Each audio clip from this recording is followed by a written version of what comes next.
Principal doubts cleaner's daughter, but she gets into the country's top university.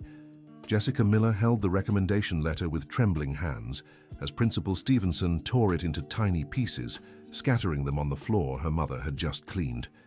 Mrs. Susan stood motionless, gripping the mop as if it were her only shield against the sharp words echoing through the empty halls of the private St. Joseph School. "A cleaner's daughter doesn't belong at the University of California," Stevenson said with a cruel smile. "Stop wasting time with this nonsense and help your mother with her work." "Dr. Stevenson, please," Mrs. Susan whispered, her voice breaking. "Jessica has always been the top student in her class." "Top student or not, you both need to know your place," the principal retorted, adjusting his navy blue tie. "And if this girl keeps insisting on this university nonsense, you'll need to find another job, Susan." Jessica felt her blood boil. At 18, she had dedicated every free minute to studying, sleeping just 4 hours a night, to help her mother clean classrooms after hours. Her grades were always perfect, her essays praised by every teacher, yet none of it mattered to Stevenson. "Principal," Jessica said, lifting her chin defiantly, "I'm still taking the UCLA entrance exam." "Oh, really?" Stevenson let out a dry laugh. "And who's going to sign your recommendation letters? Because I just warned every teacher that anyone who helps you is fired." Silence filled the hallway. Jessica looked at her mother, who had begun crying softly, and felt her heart break. Mrs. Susan had worked at that school for 15 years, cleaning the same classrooms where she dreamed of seeing her daughter study at a real university. "Mom, don't cry," Jessica murmured, hugging Mrs. Susan. "We'll figure something out." "Figure what out, honey?" her mother replied through tears. "If I lose this job, how will we live?" Stevenson watched the scene with obvious satisfaction. In his 20 years as principal, he had built a reputation for strict discipline and social order. To him, everyone had their place, and a cleaner's daughter belonged mopping floors, not dreaming of a college degree. "You have until tomorrow to decide," he said, turning away. "Either she gives up this foolishness, or you're fired." Dear listener, if you're enjoying the story, take a moment to like and subscribe to the channel. It helps us creators just starting out. Now, back to the story. That night, in their tiny 2-room home in South Bronx, mother and daughter sat at the kitchen table, unable to eat. Mrs. Susan stirred her cold soup while Jessica flipped through her notebooks, filled with notes and exercises. "Honey, maybe it's best you find a job," Mrs. Susan said wearily. "I know a family looking for a nanny." "Mom, I've dreamed of being a doctor since I was 8, Jessica replied. "I can't give up now when I'm so close." "Close to what, Jessica?" Mrs. Susan sighed heavily. "You heard what the principal said. No one will help you." Jessica stood and walked to the small window overlooking the backyard, where they hung their laundry. Outside, she could see the distant glow of New York City's lights, each one a seemingly impossible opportunity.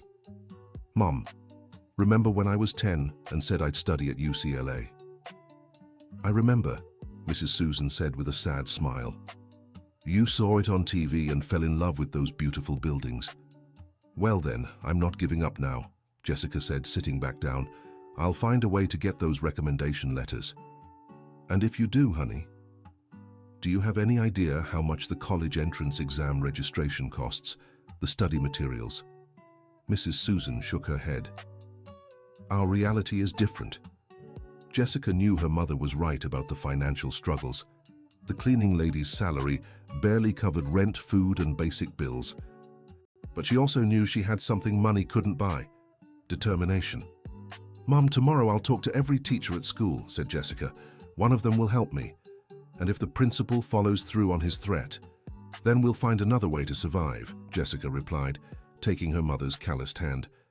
"But I won't let him decide my future for me." The next morning, Jessica arrived at school 2 hours early.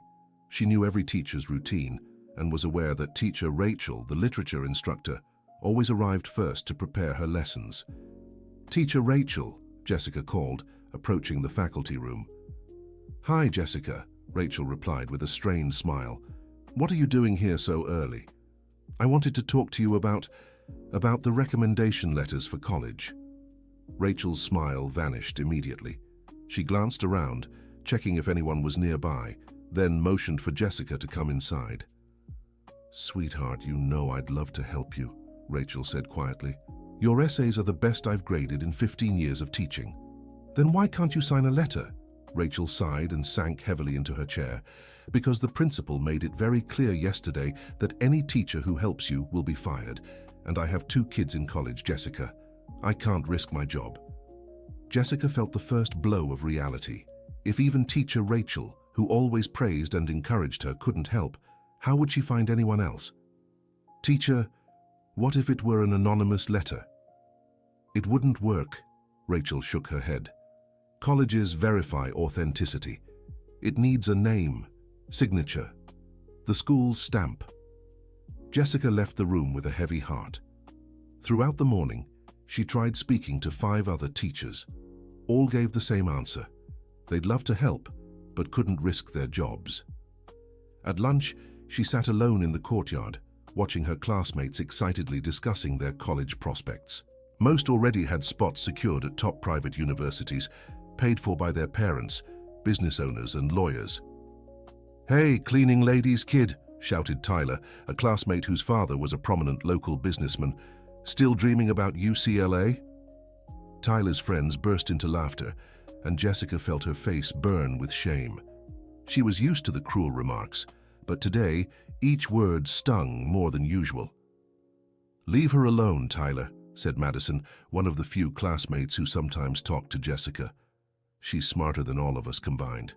"Smart?" Tyler let out a loud laugh. "What good is being smart if you're broke? She'll end up just like her mom, scrubbing toilets for the rest of her life." Jessica clenched her fists and was about to stand up when she felt a hand on her shoulder. It was an older woman with graying hair whom she didn't recognize, wearing a navy blue dress and a simple pearl necklace. "Excuse me, young lady," the woman said softly. "May I sit here?" "Of course," Jessica replied, curious. "My name is Margaret Wilson," the woman said, sitting beside Jessica. "I used to teach here at St. Joseph until I retired 5 years ago." "Professor Margaret?" Jessica's eyes widened. "You taught history. My mom always talks about you. Your mother is Susan, isn't she?" Margaret smiled warmly. "A wonderful woman. And you must be the Jessica she always speaks of with such pride." "You know my mom?" "I do," Margaret confirmed. "During all the years I worked here, your mother was always very respectful and dedicated, and she always spoke of her brilliant daughter who would study medicine." Jessica lowered her eyes, feeling defeated. "I think that dream is over, teacher." "Why?" Jessica told her everything that had happened. The torn letter, the principal's threats, the teachers refusing to help her. Margaret listened carefully, nodding occasionally. "I understand," Margaret said when Jessica finished. "And what do you plan to do now?" "I don't know," Jessica sighed. "Maybe accept that it just wasn't meant to be." Margaret grew thoughtful for a few seconds. "Do you have study materials?" "I have some used books I got from the public library." "And do you have time to study?" "At night, after helping my mom with cleaning." Margaret stood up and took a pen and paper from her bag. She quickly wrote something down and handed it to Jessica. "Tomorrow at 7 in the evening, come to this address," she said. "I'll help you prepare for the entrance exam." Jessica looked at the paper skeptically. "Professor, you don't have to—" "Yes, I do," Margaret interrupted. "Do you know why I retired, Jessica?" "No." "Because I got tired of seeing talents like yours wasted because of prejudice," Margaret said firmly. "You will take the UCLA entrance exam, and you will pass." "But what about the recommendation letters?" Margaret smiled mysteriously. "Leave that to me. First, let's focus on your studies. We'll figure out the rest later." That night, Jessica arrived at the address Margaret had given her, a small but cozy house in the Upper West Side. Margaret greeted her with stacks of books on medicine, chemistry, physics, and biology. "Professor, are all these books yours?" "Some are mine, others I borrowed from colleagues who still teach at the university," Margaret explained. "We'll work 2 hours every night, Monday through Friday." "University?" Jessica asked curiously. "Oh, I forgot to mention," Margaret smiled. Before teaching high school, I was a professor at UCLA. I retired from there 10 years ago. Jessica nearly dropped the books she was holding. You were a professor at UCLA? Yes, history department, and I still know plenty of people there, Margaret winked. Now, shall we begin? We have a lot of work ahead. For the next 3 weeks, Jessica immersed herself in studying like never before. She woke at 5 in the morning to review before school, paid full attention in class despite the teacher's suspicious glances, helped her mother with cleaning until 6 in the evening, and then rushed to Margaret's house. Mrs. Susan noticed the change in her daughter. Jessica seemed more confident, more determined. Even when Stevenson deliberately increased her workload as punishment, making her clean the gym and the library too, Susan didn't complain once. "Sweetheart, are you sure you're doing the right thing?" Susan asked one night, watching Jessica leave for another lesson with Margaret. "I am, Mum," Jessica replied. "Professor Margaret is teaching me things I never imagined I could learn." And it was true. Margaret didn't just review exam material with Jessica. She also taught her about confidence, posture, and how to handle pressure. During their conversations, Jessica learned that Margaret had faced similar struggles in her youth. "You know, Jessica, when I was your age, I was poor too," Margaret shared one evening. "My father was a factory worker, and my mother was a seamstress. No one believed I could become a university professor." "How did you do it?" "With a lot of studying, determination, and the help of people who believed in me," Margaret answered. "That's why I'm here with you now. It's my way of giving back." Dear listener, if you're enjoying the story, please take a moment to like the video and especially subscribe to the channel. It helps us a lot as we're just starting out. Now continuing. One afternoon, while Jessica was organizing books in the school library, she found a forgotten folder tucked between the shelves. Curious, she opened it and discovered old documents from the Department of Education. Among them were academic records of students who had already graduated.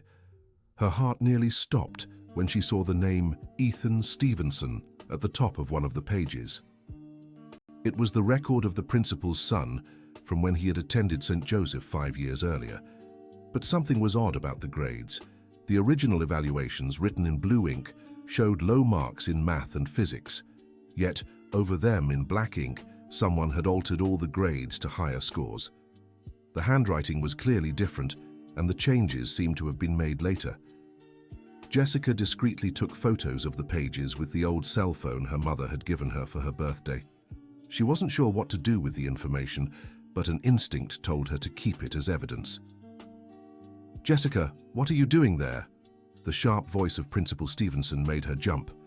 "Just organizing the books, Dr. Stevenson," she replied, quickly closing the folder. "What folder is that?" "I found it forgotten here," Jessica said, handing over the documents. "Should I take it to the office?" Stevenson took the folder and flipped through it quickly. His eyes narrowed when he saw his son's record at the top of the pile. "No need," he said curtly, "and next time don't touch things that aren't yours." Jessica nodded and went back to organizing the books, but she noticed how carefully Stevenson tucked the folder away before leaving. There was definitely something he didn't want anyone to find. That evening, during her lesson with Margaret, Jessica decided not to mention the documents. She was too focused on her studies to get distracted by other matters. "How's your chemistry studying going?" Margaret asked, opening a book of practice questions. "Getting better," Jessica replied, "but I still struggle with stoichiometric calculations." "That's normal. Let's practice more," Margaret said with a smile. "By the way, I have some news for you." "What is it?" "I got your recommendation letters." Jessica nearly dropped her pencil. "What do you mean?" "I spoke with some retired colleagues who know about your work through current teachers," Margaret explained. 3 of them agreed to sign letters recommending you. But the principal said no teacher. "He said no teacher at St. Joseph could help you," Margaret interrupted with a mischievous smile. "He said nothing about retired teachers from other schools." Jessica felt tears of relief roll down her face. Finally, there was a real path to her dream. "Professor Margaret, how can I ever thank you?" "By passing your entrance exams," Margaret replied firmly. "That's the only thanks I want." The next day, Jessica floated through the school hallways. For the first time in weeks, she felt she had a real chance at her dream. But that joy didn't last long. During break, she was called to the principal's office. Stevenson waited with a smile that didn't reach his eyes. "Have a seat, Jessica," he said, pointing to the chair across from his desk. "Yes, sir." "I have some interesting information," Stevenson said, opening a folder. "It seems you've been taking private lessons with a certain Margaret Wilson." Jessica's blood ran cold. How had he found out? "It's not illegal to study, Dr. Stevenson." "Of course not," he agreed. "But it's interesting you chose the very teacher who was dismissed from UCLA for academic misconduct." "What do you mean?" "Margaret Wilson lost her job at the university 10 years ago for falsifying research." Stevenson lied shamelessly. "Do you really think someone like that can properly prepare you?" Jessica knew something was off about the whole situation, but she couldn't quite put her finger on it. Margaret had never struck her as dishonest or incompetent. "Besides," Stevenson continued, "I need to remind you of our previous conversation. Your insistence on taking the college entrance exam is putting your mother's job at risk." "Sir, I have a proposal." Stevenson leaned forward. "Forget this UCLA business. I can get you a full scholarship to a private nursing school. It's a more suitable path for someone of your social standing." Jessica clenched her fists. "I want to study medicine." "Medicine?" Stevenson laughed. "Do you have any idea how many years that takes? How many years your mother would have to work to support you? Be realistic, girl." "My mother supports me." "Your mother needs to work," Stevenson shot back. "And if you keep this stubbornness up, she won't even have a job to work." Jessica stood up. "Dr. Stevenson, with all due respect, I'm taking the entrance exam for medicine at UCLA. Even if it means your mother gets fired." Jessica hesitated. That was the very dilemma tormenting her. How could she chase her dream knowing it might destroy her family's only source of income? "I'll find a way to do both," she finally said. "You won't," Stevenson replied coldly, "because I won't allow a student from this school to humiliate herself by trying to get into a university beyond her reach. You can't stop me from taking the exam. I can stop your mother from working here," he countered. "And without references, where else is she going to find a job at 52? Jessica left the principal's office heartbroken. The reality was cruel. No matter how hard she studied, no matter how much she pushed herself, there were forces bigger than her working against her dream. That night, she arrived at Margaret's house in silence. Throughout the lesson, she was distracted, missing questions she'd normally breeze through. "What's wrong, Jessica?" Margaret asked when they finished. Jessica told her about the conversation with Stevenson, including the accusations he'd made against Margaret. "So that's what he's spreading about me," Margaret sighed. "Jessica, I was never fired from UCLA. I retired by choice after 40 years of honest work." "I knew he was lying," Jessica said, "but the threat to my mum's job is real." "It is," Margaret agreed, "and that makes your decision much harder. Professor, maybe I should just take his offer. Nursing is important too, and at least my mum would keep her job." Margaret stayed silent for a long moment, staring at the books scattered on the table. "Jessica, can I tell you a story?" "Of course." "When I was 25, I was already a high school teacher. One day, the principal called me in and said I had potential for more. He offered me a recommendation letter for a master's at UCLA. Margaret paused. "But there was a condition." "What?" "I had to agree never to question his decisions about other students. Specifically, he wanted me to pass an influential student who didn't deserve to move up." "What did you do?" "I agreed," Margaret confessed. "I passed the student, got the recommendation, entered the master's program, and later the PhD. I built a brilliant career." "So it worked out." "Did it?" Margaret shook her head. "For 40 years I carried the weight of that decision. How many other talented students were hurt because I chose not to challenge the system? How many injustices did I witness and pretend not to see?" Jessica took in her words silently. "That's why I'm here with you today," Margaret continued. "This is my chance to do the right thing, to support someone who has the courage to face what I didn't at her age. But what if my mom loses her job? Then we'll find another way," Margaret said firmly. Jessica, you have a gift. It would be a terrible waste to bury it out of fear. Dear listener, if you're enjoying the story, take a moment to like and especially subscribe to the channel. It helps us a lot as we're just starting out. Now, continuing. The following week, something happened that completely changed the course of events. Ethan Stevenson, the director's son, showed up at school after 2 years living in New York City. Jessica saw him for the first time in the hallway, talking to his father. Ethan was a young man of 23 with brown hair and a calm demeanor. He wore jeans and a simple button-down shirt, a stark contrast to his father's haughty posture. "Dad, don't you think you're being too harsh on the staff?" Jessica overheard as she passed by. "Ethan, you don't understand how things work here," Stevenson replied. "I have to maintain order and discipline." "Order and discipline don't mean humiliating people." Jessica pretended to organize some papers on a nearby bulletin board to keep listening. "You've lived in New York City for 2 years and think you know better than me how to run this school?"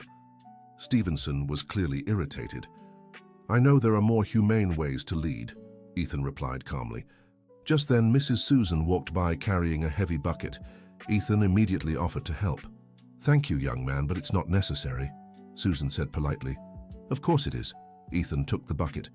"Where are you taking this?" "To the teacher's lounge." Jessica watched the scene, impressed. Ethan not only helped her mother, but spoke to her respectfully the whole way. He was the complete opposite of his father. Later, Ethan approached her directly. "You're Jessica, aren't you?" he asked. "I am," she replied cautiously. "Mrs. Susan's daughter?" "Yes." "Nice to meet you. I'm Ethan." He extended his hand. "Your mother speaks very highly of you. Said you want to study medicine."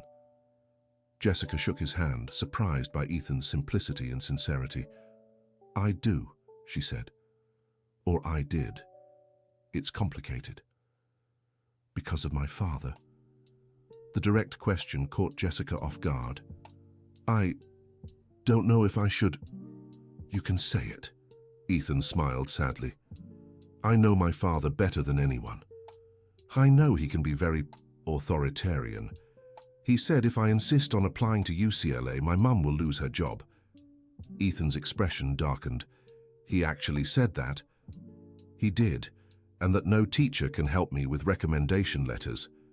"That's absurd." Ethan shook his head. "Jessica, can I ask you a personal question?" "Sure." "Do you really want to study medicine? Or is it just a passing dream?" Jessica looked him in the eye and saw genuine sincerity. "It's been my dream since I was little. I want to help people who don't always have access to good medical care." "Like your family?" "Like my family," she confirmed. Ethan was thoughtful for a few seconds. "Jessica, do you have study materials?" "Some. And I'm taking lessons with a retired teacher." "Margaret Wilson." Jessica was surprised.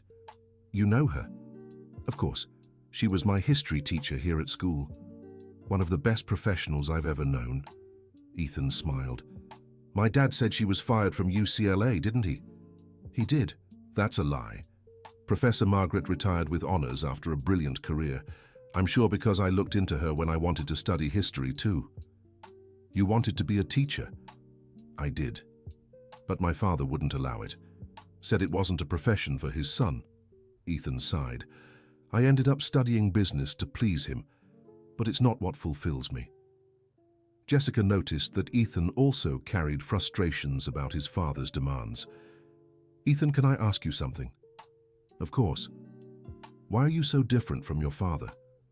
Ethan gave a bitter laugh. "Because I've lived alone in New York City for 2 years and learned how the real world works.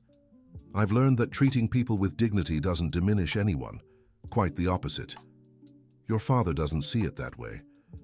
My father was raised in a different time, in a very rigid family," Ethan explained. "To him, showing sensitivity is a sign of weakness." That afternoon, Ethan went to his father's office. "Dad, I need to talk to you about Jessica." "What about her?" "Do you really think it's fair to stop a brilliant student from trying for a public university just because of social prejudice?" Stevenson looked up from the papers he was reviewing. "Ethan, you don't know the reality of this school." "I do. I studied here for 6 years, Ethan said, sitting in the chair across from his father. And I know you've always encouraged talented students to pursue their dreams. Talented students who can afford it. Public university is free, Dad. And you think it's just about passing the entrance exam? Stevenson raised his voice. She'll need money for transportation, food, materials. Her mother earns minimum wage. There are student assistance programs. Ethan, you're being naive, Stevenson sighed. That girl will only be frustrated trying for the impossible. It's better she accepts a more suitable reality. Suitable for who? For her. For her situation. Ethan stood, clearly disappointed. Dad, when did you become so heartless? When I learned life isn't a fairy tale, Stevenson shot back. And you'll learn that too. That night, Ethan showed up at Margaret Wilson's house. Jessica was there as usual, bent over her chemistry books. Ethan? Margaret was surprised to see him at the door. What are you doing here? Professor Margaret, I came to offer help, he said. May I come in? Margaret invited him inside. Jessica looked from Ethan to Margaret, confused. Help with what? Margaret asked. With Jessica's prep for the entrance exam, Ethan replied. I majored in business, but I've always been good at math and physics. I can help with those subjects. Ethan, this could cause problems with your father, Jessica said. Let it, he answered firmly.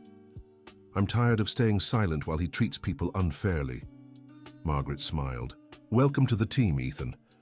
Over the next few weeks, Jessica's study routine intensified even more. Besides evening lessons with Margaret, she now had weekend math and physics sessions with Ethan. He explained concepts clearly and patiently, and Jessica noticed her understanding of the subjects improving quickly. Jessica, you have a natural talent for science, Ethan said during a lesson on logarithmic functions. Don't let anyone convince you otherwise. Sometimes I'm afraid I'm dreaming too big, she confessed. Dreaming big isn't a flaw, Ethan replied. The flaw is not trying. But the intensive studying took its toll. Jessica slept only 3 hours a night and began feeling the effects of exhaustion. During a biology lesson, she even fainted from fatigue. Jessica, you need more rest, Margaret said when she came to. I can't. I have so little time to prepare. What good is studying if you don't have the energy for the test? Ethan agreed. Margaret's right. Let's reorganize your schedule to include more rest. But reorganizing was easier said than done. Jessica still had to help her mother with cleaning the school, as Stevenson had increased Mrs. Susan's workload as a way to pressure them. One evening, when Jessica arrived exhausted at Margaret's house, she found a surprise waiting. There was an unfamiliar woman in the living room, an elegant lady around 60 years old. Jessica, I'd like to introduce you to Professor Barbara, Margaret said. She was the head of the medicine department at UCLA before retiring. Jessica nearly choked. Pleasure to meet you, Professor Barbara. The pleasure is mine, Barbara replied with a warm smile. Margaret has told me a lot about you. She said you want to study medicine. Yes, ma'am. And why medicine? Jessica took a deep breath. Because I want to care for people who don't always have access to good medical treatment. I grew up watching my mother postpone doctor visits because she couldn't afford them, enduring pain because medicine is expensive. Barbara nodded. Good answer. Personal motivation is important in medicine. Professor Barbara came here with a specific purpose, Margaret added. What is it? Barbara leaned forward. I want to test you. A mock interview, like the ones UCLA conducts for selected candidates. Jessica felt her stomach tighten with nerves. Now, Barbara confirmed. No preparation. I want to see how you react under pressure. For the next hour, Barbara asked tough questions about medical ethics, general knowledge, and personal motivations. Jessica answered as best she could, trying to steady her nerves. Why do you think you deserve a spot at UCLA more than other applicants? Barbara asked finally. Jessica hesitated. It was a tricky question. She didn't want to sound arrogant, but needed to show confidence. I don't know if I deserve it more than others, she said at last, but I know I'll value every opportunity to learn because I understand what this chance means for someone like me. Barbara smiled. Excellent answer. After the mock interview, Barbara spoke privately with Margaret while Jessica gathered her notebooks. "She has real potential," Barbara whispered, "but she'll need a lot of technical preparation still." "How long do you think we'll need?" "If she keeps up this study pace, 3 months should be enough for her to have a competitive chance." Margaret nodded. "We'll make it happen." When Barbara left, Margaret turned to Jessica with an encouraging smile. "How do you feel?" "Nervous, but good," Jessica replied. "Will she help me too?" "Yes, once a week. She'll come here for mock interviews and specific tips about medical school." Tears of gratitude welled in Jessica's eyes. "Professor Margaret, how can I repay all this help?" "By passing the entrance exam and becoming the doctor you dream of being," Margaret answered. "That's the only repayment we want." But not everything was going as planned. At school, Mrs. Susan's situation was deteriorating quickly. Stevenson had increased her workload so much that she could barely finish all her tasks during work hours. "Mom, you're working too much," Jessica said one night, watching Susan come home with swollen hands and a pained expression. "There's no way around it, sweetheart," Susan sighed. "If I complain, he'll fire me on the spot." "Then maybe I should give up on the entrance exam." "Don't even think about it," Susan said with surprising firmness. "Jessica, I've worked 15 years at that school dreaming of seeing you study at a university. I won't let you quit now." "But you're working yourself to death." "I'm working for a better future," Susan corrected. "For both of us." The following week, something unexpected happened. During recess, Madison, one of the few classmates who didn't treat Jessica poorly, approached her. "Jessica, can I talk to you?" "Of course." Madison glanced around to make sure no one was listening. "My father is a lawyer. He heard about your mum's situation and wants to talk to you both." "About what?" "About her labor rights," Madison explained. "What the principal is doing to your mum could be considered workplace harassment." Jessica felt hopeful for a moment, but reality soon pulled her back. "Madison, even if it's illegal, my mom doesn't have money to pay a lawyer." "My dad offered to take the case pro bono," Madison said. "No charge." "Why?" "Because he thinks what's happening is unfair, and because I told him how smart and hard-working you are." That night, Jessica talked to her mom about the lawyer's offer. "Sweetheart, I'm not sure it's a good idea," Susan said. "If the principal finds out we're getting a lawyer, Mom, you can't keep letting him take advantage of you like this."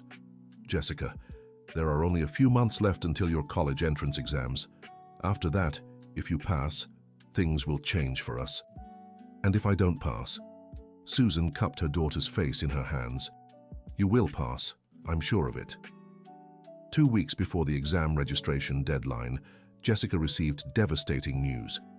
Margaret arrived at their lesson with a worried expression. "Jessica, I need to tell you something," she said as soon as they sat down. "What happened?" "I had a visitor this afternoon, the principal of your school." Jessica's heart raced. "What did he want?" "To warn me that if I keep helping you, he'll sue you and your mum for slander and defamation." "What? How?" "He claims you've been spreading lies about him around town," Margaret explained, "and that it's damaging the school's reputation. But that's not true." "I know it's not," Margaret agreed. "But a lawsuit, even a baseless one, could drag on for years and cost a lot of money." Jessica felt her world crumbling. "So I can't come here anymore?" "I don't know," Margaret sighed. "I need to think carefully about this." "Professor, there are only 2 weeks left before registration." "I know, dear. Give me 2 days to figure this out."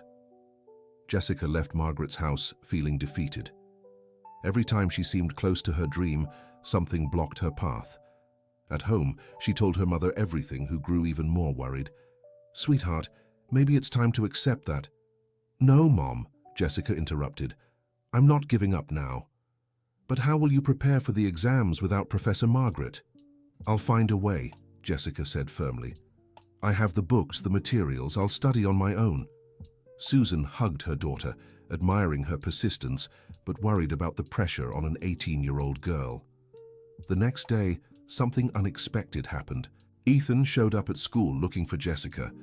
"I need to talk to you," he said urgently. "What's wrong?" My dad told me about the visit he made to Professor Margaret yesterday. Jessica lowered her head. So, you know it's all over? It's not, Ethan said firmly. Jessica, last night I went through my dad's office. Why? Looking for proof of the misconduct I suspected he's been involved in. Ethan paused. And I found it. Jessica looked up, intrigued. I found documents showing he's been changing grades for years, mine included, Ethan continued.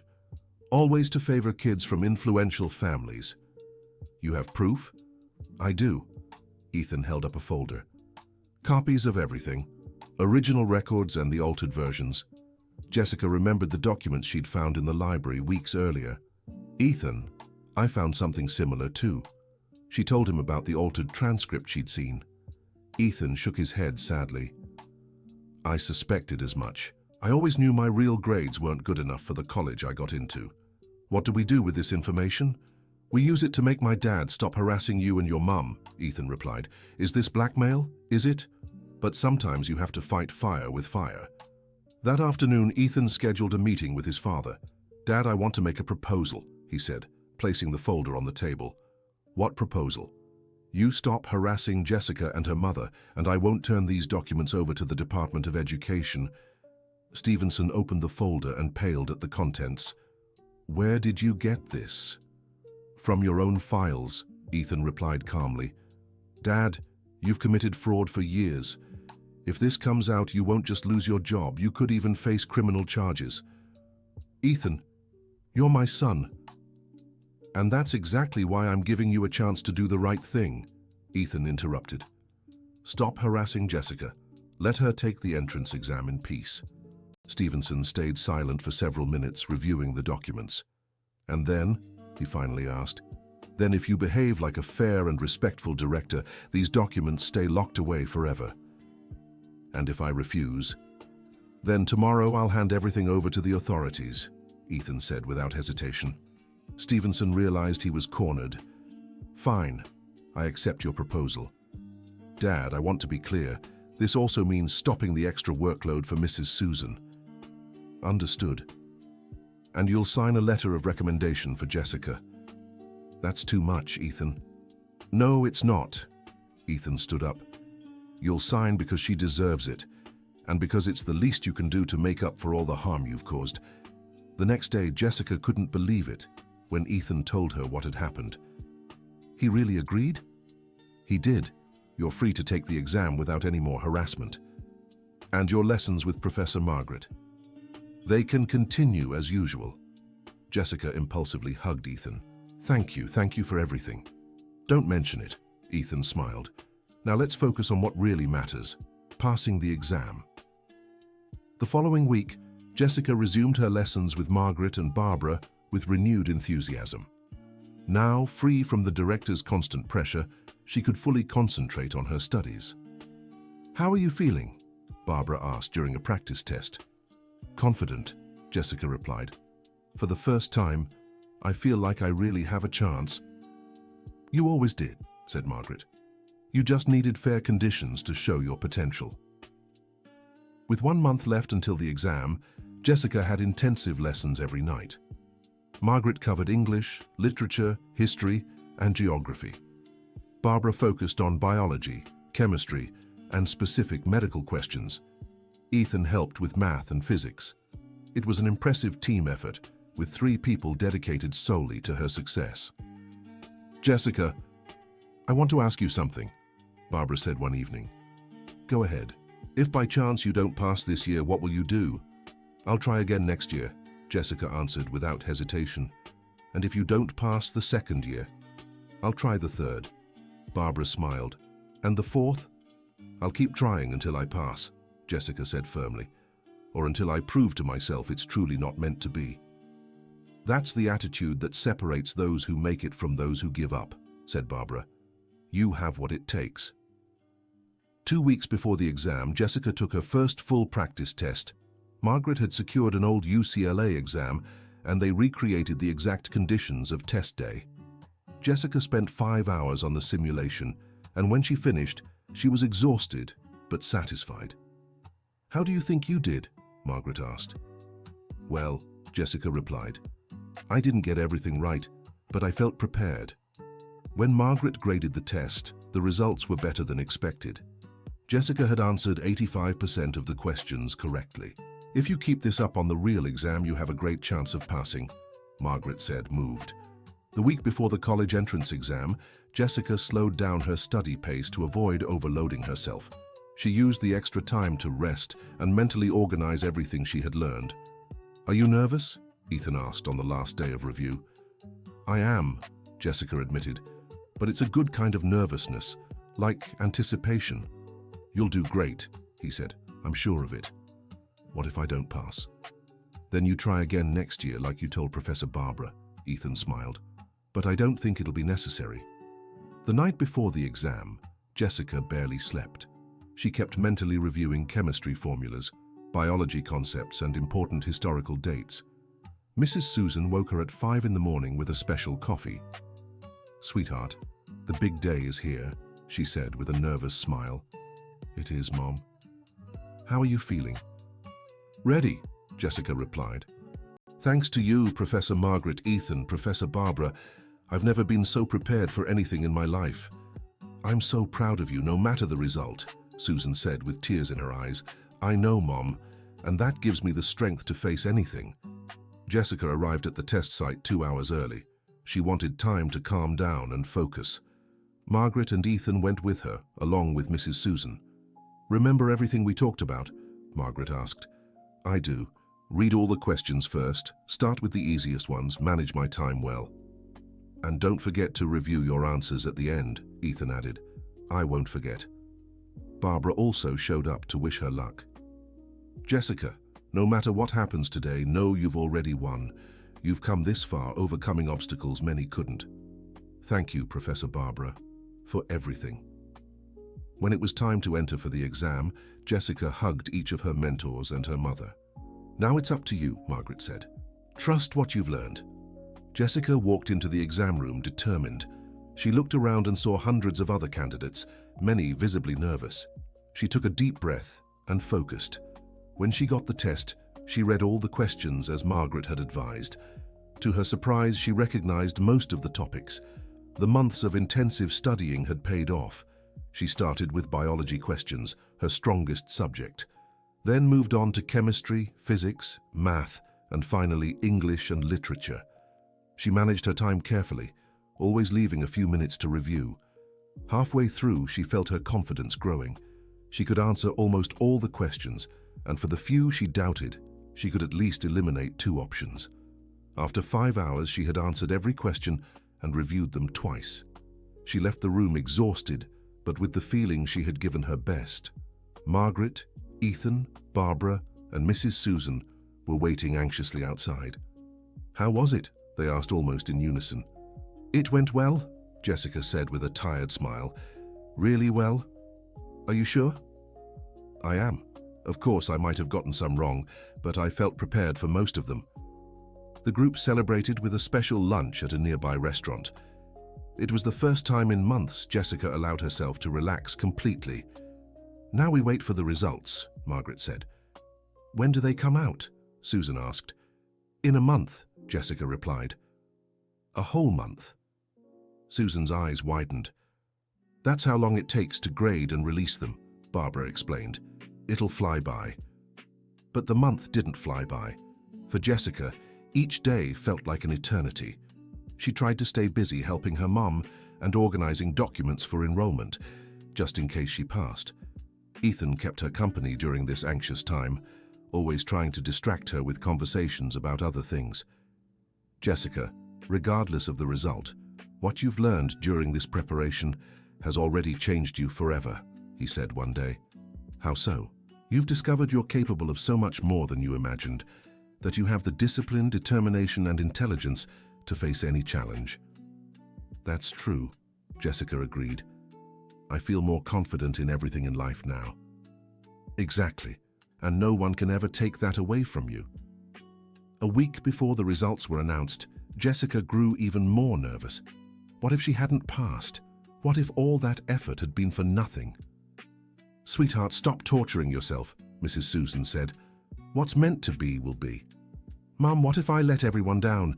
Professor Margaret, Ethan, Professor Barbara, they all invested so much time in me. You didn't let anyone down, Susan said firmly. You did your best and that's what matters. Finally, the day of the results arrived. Jessica woke up at 5 in the morning, but the results wouldn't be posted until 2 in the afternoon. She spent the morning trying to distract herself, but it was impossible. Every minute she checked the clock, watching time crawl by. Margaret, Ethan and Barbara showed up at Jessica's house an hour before the announcement. "We came to be with you," Margaret said. "Thank you," Jessica replied. "I think I'd have gone crazy alone." At exactly 2 o'clock they logged into the university's website. The system was overloaded and took a few minutes to load. "Breathe, Jessica," Ethan said, seeing her hands shake. Finally, the page loaded. Jessica typed her registration number with trembling fingers. For a few seconds that felt like hours. The screen kept loading. Then the result appeared. Approved. First place overall. Silence lasted about 3 seconds before erupting into shouts of joy. "I passed!" Jessica screamed. "I got first place!" Mrs. Susan started laughing and crying at the same time. Margaret was so moved she couldn't speak. Ethan picked Jessica up and spun her around. "First place," and he yelled. "First place overall." Barbara clapped her hands, emotional. "I knew it. I knew you could do it." The news spread quickly through the neighborhood. Neighbors started showing up to congratulate Jessica. Within hours, the small house was packed with people celebrating. The next day, the results made the local papers. "Cleaning lady's daughter gets first place at UCLA," was the regional headline. Reporters came asking for interviews. Jessica shared her story, always emphasizing the support she'd received. "How did you do it?" one reporter asked. "With a lot of studying, dedication, and most of all, people who believed in me," Jessica answered. "My mom, Professor Margaret, Ethan, Professor Barbara. Without them, I'd never have made it." The story gained so much attention it reached the state level. Jessica was invited to TV shows and became an example of perseverance. During one interview, she was asked about Dr. Stevenson. "Did he try to discourage you?" or the interviewer asked. "He did," Jessica replied diplomatically. "But thankfully I had people who believed in my potential." Stevenson, watching the interview at home, felt ashamed. His attempt to stop Jessica had completely failed. Now she was being celebrated as a model of determination.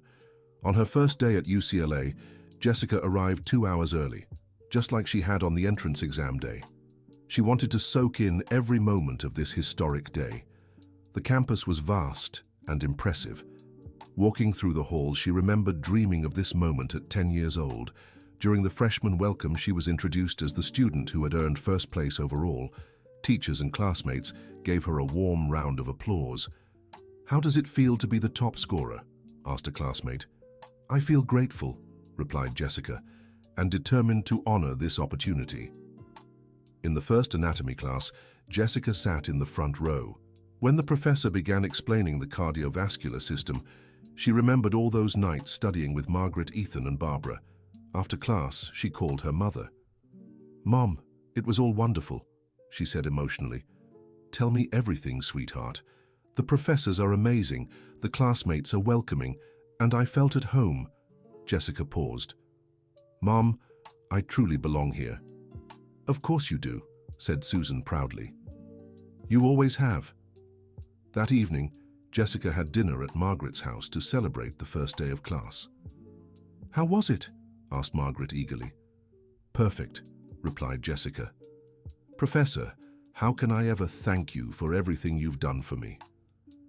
"By being the best doctor you can be," Margaret smiled, "and by helping other young people like you in the future." "I promise I will," said Jessica. "I'll create a mentorship program for low-income students." "That's my girl," Margaret hugged her. 6 months after classes began, Jessica had fully adjusted to university life. Her grades remained excellent, and she had become a leader among the students. One day, while walking across campus, she got a surprise. She spotted a familiar figure working as a security guard at the library entrance. It was Stevenson. After everything that had happened, he had lost his position as director due to an investigation into the misconduct Ethan had reported. Now, He worked as a security guard to make ends meet. When he saw her, he lowered his head in shame. "Good afternoon, Dr. Stevenson," Jessica said politely.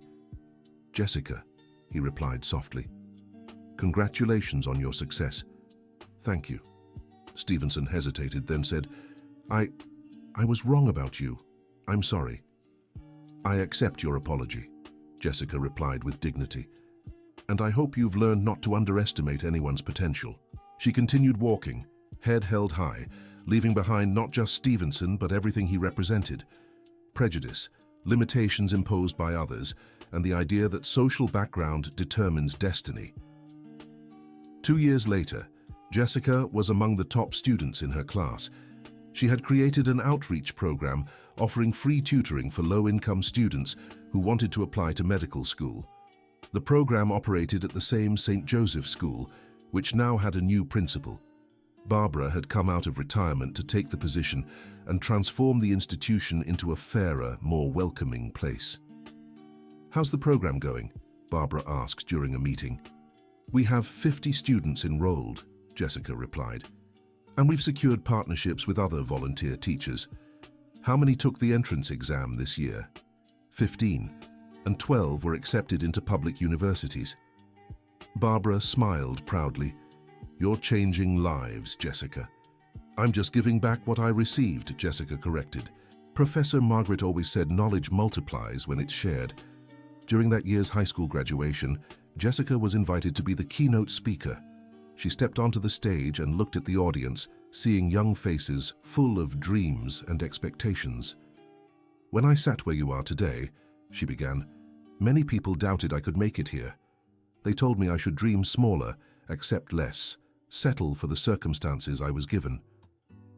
She paused, noticing some low-income students listening intently. "But I learned something important. No one has the right to define the limits of your dreams. Only you can do that.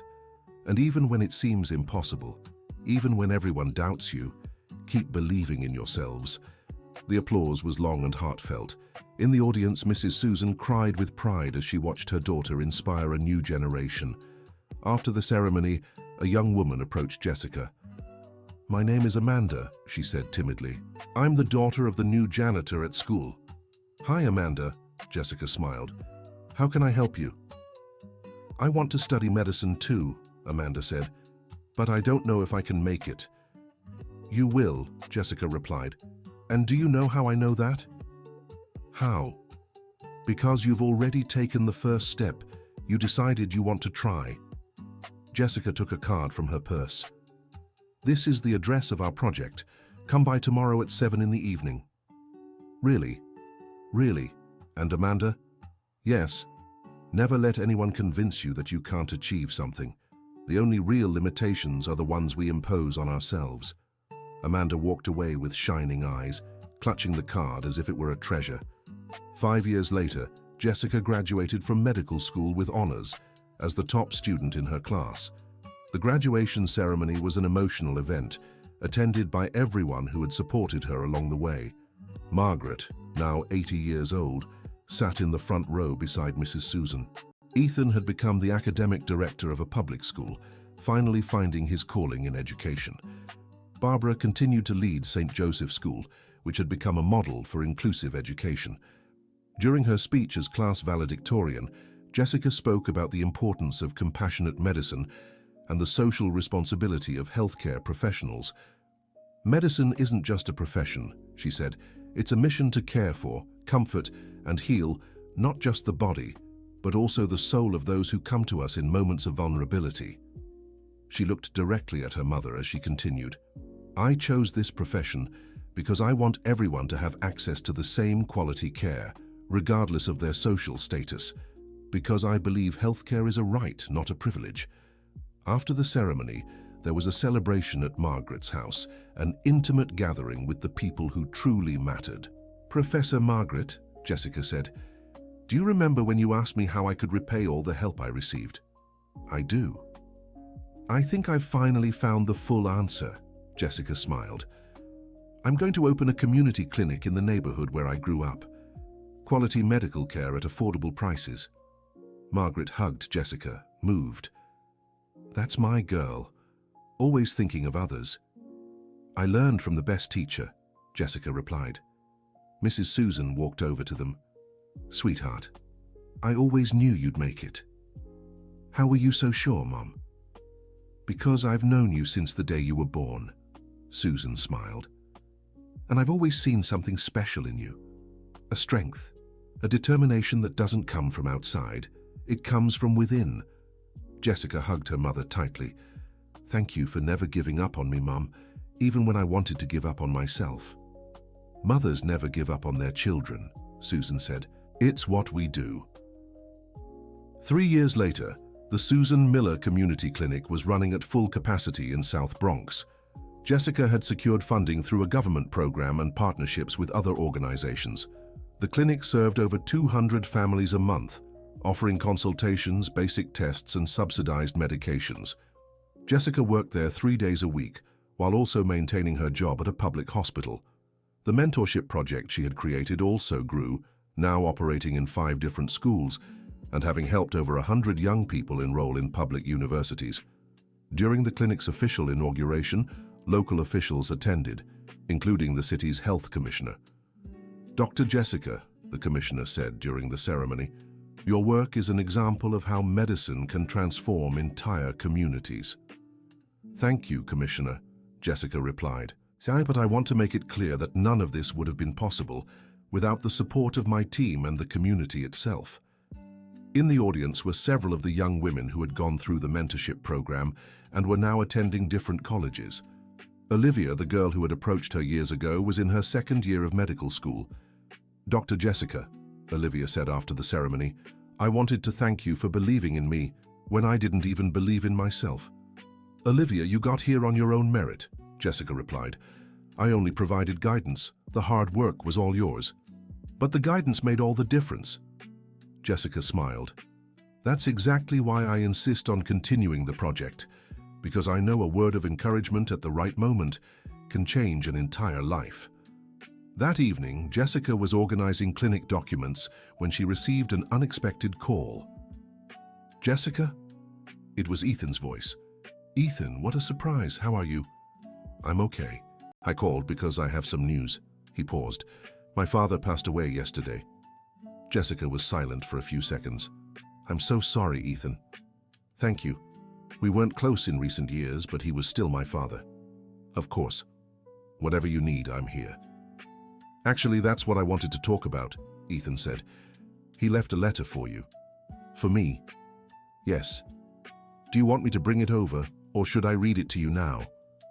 "Please read it." Ethan took a deep breath and began. "Jessica, I know I have no right to ask for your forgiveness, but I have to try. I've spent the last few years reflecting on my actions, and I recognize I committed many injustices, especially toward you and your mother. My prejudice almost prevented one of the most brilliant talents I've ever known from flourishing.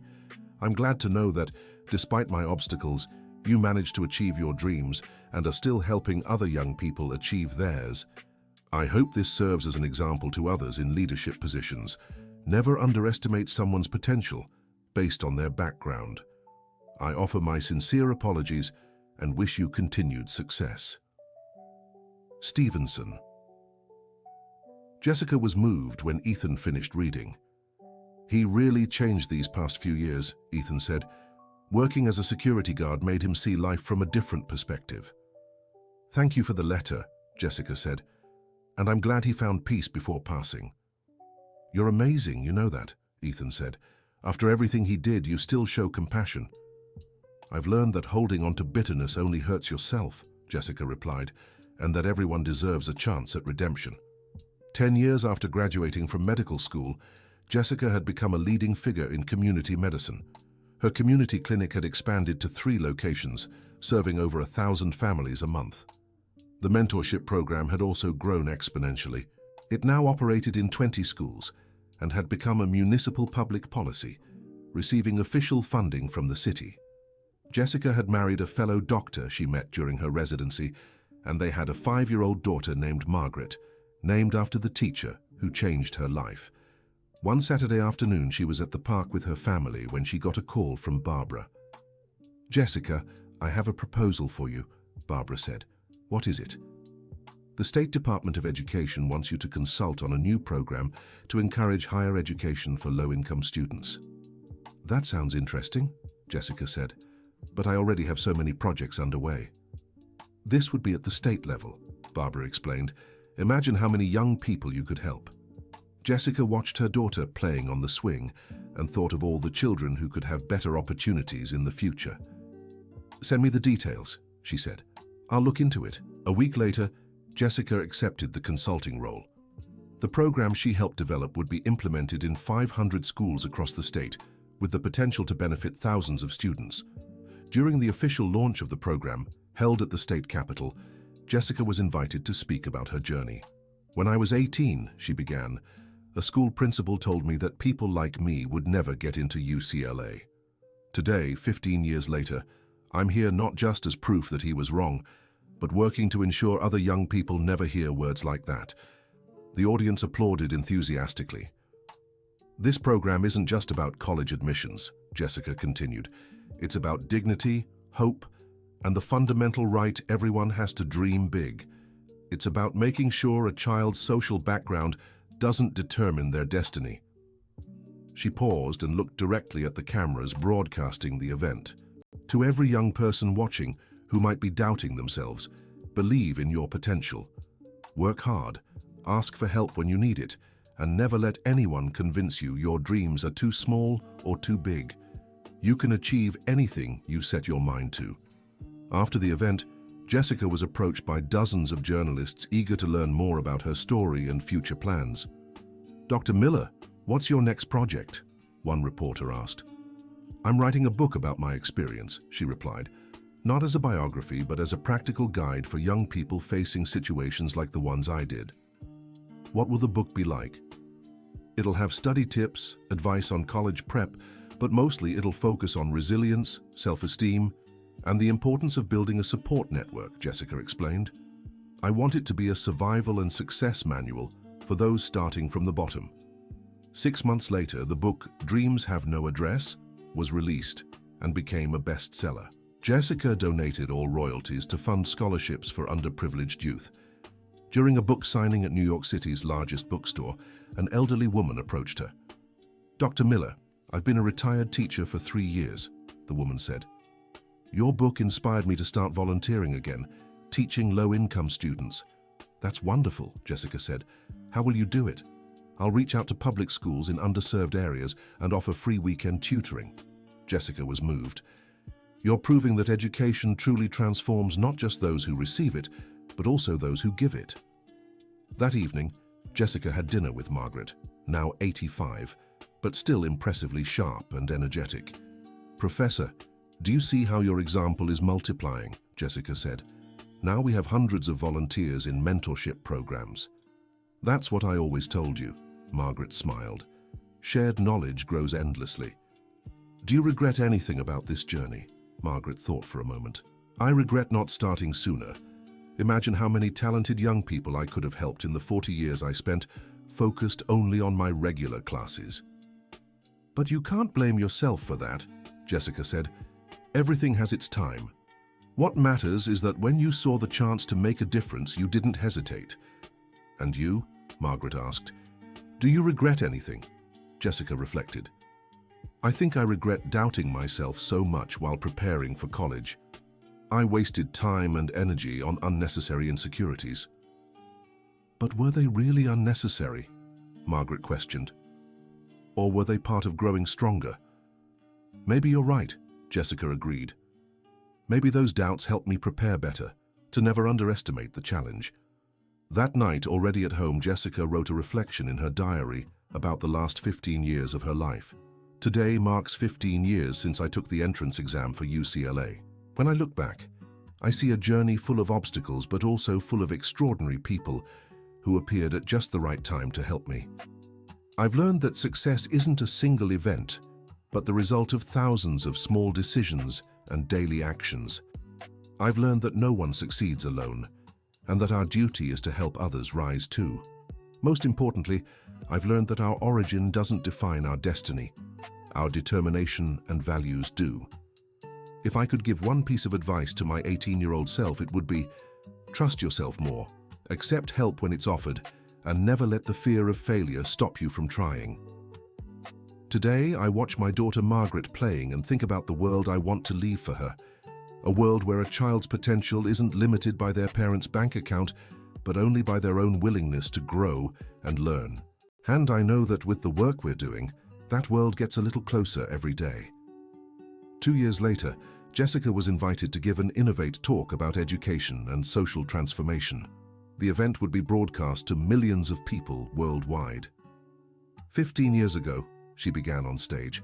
I was an 18-year-old girl who mopped school floors at night and dreamed of becoming a doctor. Many people told me it was impossible, that I should accept my circumstances and stop dreaming big. The audience was completely silent. Today, not only have I become a doctor, but I dedicate my life to proving that human potential has no social limits, that a young person born in the South Bronx can achieve anything if given opportunity, guidance, and determination. She clicked the remote, and a photo of her crowded clinic appeared on the screen. This clinic serves 1,000 families every month, but it's not just a place for medical treatment.